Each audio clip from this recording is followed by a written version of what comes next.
Hello friends, once again today we are going to learn Hornbill poetry and its name is The Voice of the Rain.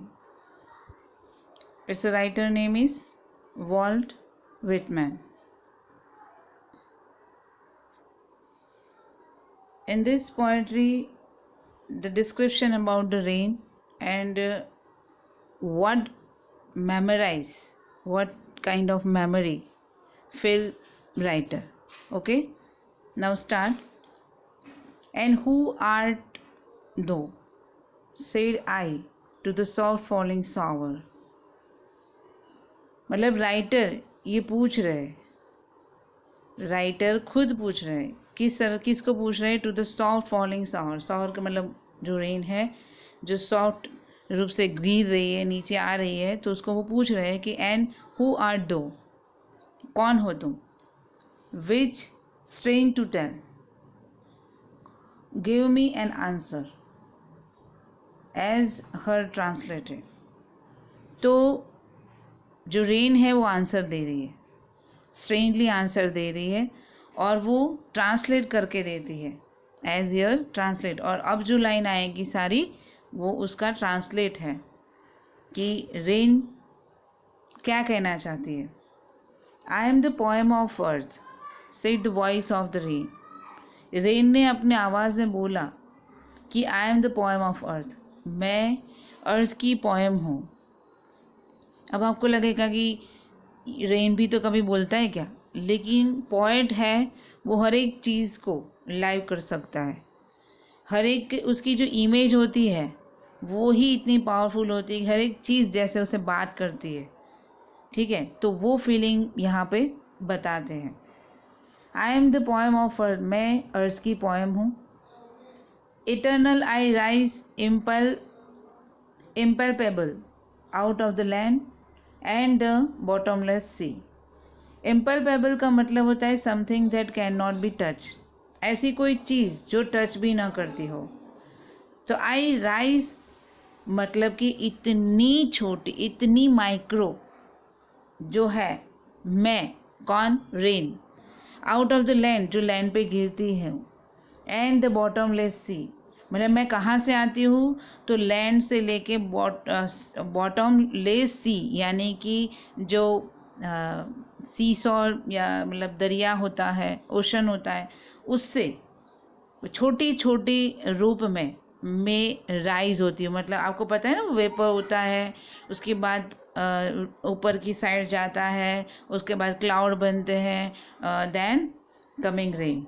Same way internal I rise, मेरा rise होता है impalpable, मतलब something that can not be touch, जिसको touch नहीं किया जा सकता. Out of the land and bottomless sea, वहाँ से मैं आती हूँ.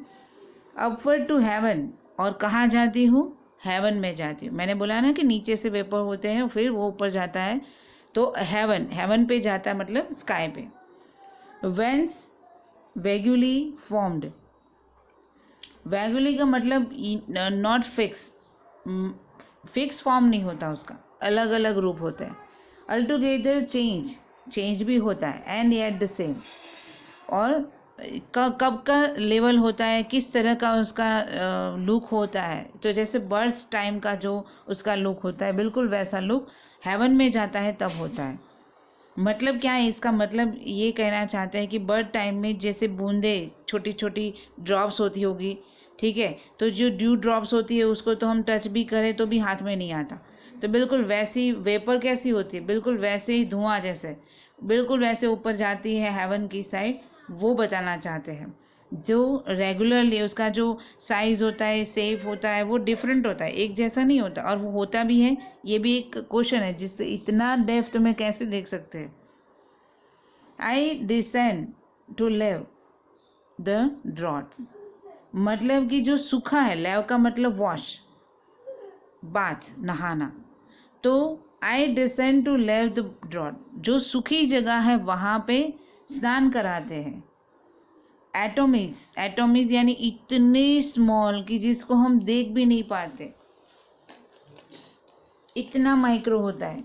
तो एटॉमिक रूप से टीनी पार्टिकल्स जैसे बोलेंगे, तो टीनी पार्टिकल्स के रूप में प्रेजेंट होता है। Dust layer of the globe, और ग्लोब पे जितना डस्ट लेयर है वो क्या करता है, वो मूव करता है। मतलब बारिश होती है, आपको पता है ना, हर एक गंदी जगह भी साफ़ हो जाती है, वहाँ से सारा पानी के साथ कचरा भी बह जाता है, जो डस्ट होती है वो बह जाती है। तो ये जो है ये बताना चाहते हैं कि मैं जो सूखी जगह को नहलाता हूँ, उनकी जो थर्स्टी है उसको मैं कंप्लीट करता हूँ, फुलफ़िल करता हूँ। और मेरी जो एंट्री होती है वो एकदम एटॉमिक मतलब कि स्मॉल पार्टिकल के रूप में होती है। और जब वहाँ पे जो डस्ट का जो लेयर है वो पूरा क्या हो जाता है, साफ़ हो जाता है। And all that in them without me were seeds only latent unborn. मतलब कि जो स्मॉल पार्टिकल्स की बात कर रहे हैं कि all that in them without मी, कुछ नहीं है मेरे सिवा, कुछ भी नहीं है वहाँ पे। वेर सीड्स ओनली, मतलब सीड्स जो स्प्राउटिंग उसका टाइम होता है, स्प्राउट का।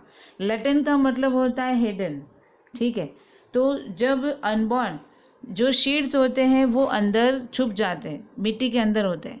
अगर मैं नहीं आती, मैं बारिश के रूप में नहीं आती, तो वैसे वो डस्ट के लेयर तले वो नीचे ही रहते, ऊपर आते ही नहीं।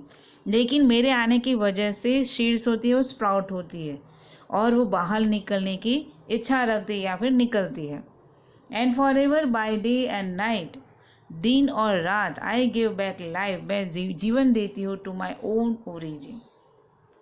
मेरे से काफ़ी लोग जीते हैं, काफ़ी मतलब पूरी दुनिया, पूरा अर्थ उस पर ही डिपेंड है। पानी के बिना कौन जी सकता है भाई। तो ये सारी जो लाइंस बताई वो किसने बताई है, रेन ने बताई। वो अपने आप को क्या बता रही है, तो पोएम ऑफ अर्थ बता रही है। अब जो जो 3 लाइंस बताए हैं वो क्या बताना चाहते हैं कि पोएट क्या फील करते हैं वो बता रहे हैं। And make pure and beautiful it, ये ब्यूटीफुल और प्योर बना दिया मैंने। किसने, राइटर ने। कैसे, तो उन्होंने एक सॉन्ग लिखा है, for song issuing from its birth place.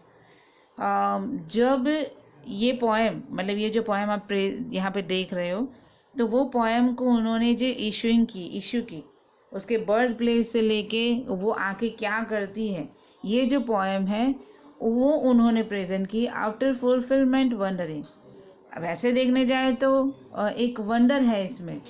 जैसे संगीत जो म्यूज़िक होता है, जैसे बारिश आती है, लेकिन कि कई लोगों को उसमें म्यूज़िक सुनाई देता है और कई लोगों को लगता है कि अरे यार चलो बारिश आ रही, इट्स ओके।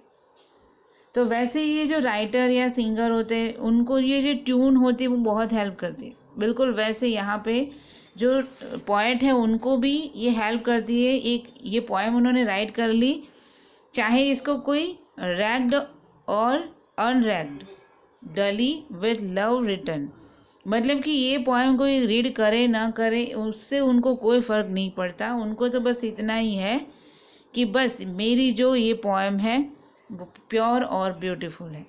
मतलब एक रेन की लैंग्वेज बताई है, रेन क्या कहना चाहता है, वो क्या फील करता है, वो अपनी आइडेंटिफिकेशन क्या बताता है, ये सारी बातें इस पोएम में बताई है। Okay, you understand very well, thank you so much.